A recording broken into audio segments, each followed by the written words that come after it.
you're going to have to pack your khakis, my brother, because we're going to the Middle East. The 51st state, it turns out, may be Gaza.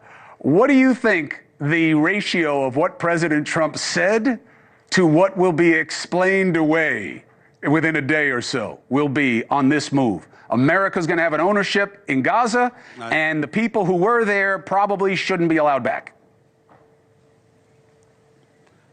It's as serious as it gets. It's not a subject that I feel even qualified to tackle, but you asked a question, so I'll answer it.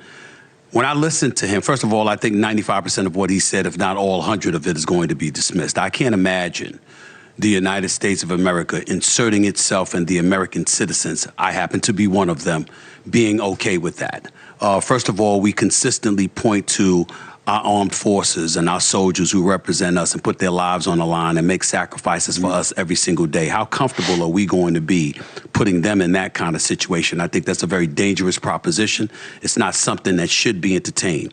But number two, and more importantly, I think we need to understand how ridiculous the President of the United States sounded tonight.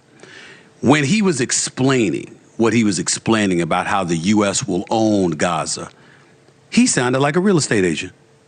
He was talking about, how we're gonna rebuild and, we're going to restructure and it's going to be a beautiful place and the world is going to be invited and everybody is going to be. He said you should use more bombs, completely level the place so you can just start fresh.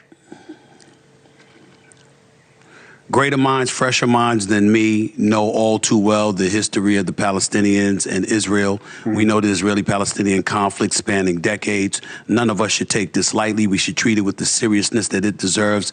And what I will say is that we certainly shouldn't be hearing about real estate opportunities. We just shouldn't be hearing about real estate opportunities out of the mouth of the President of the United States with such an issue like that. I hear That's you. how That's I why, feel about it. And I get you on it. And I think that your take is going to find an audience in America right now. Dusty, did you just tell me? What'd you just tell me? What do you mean?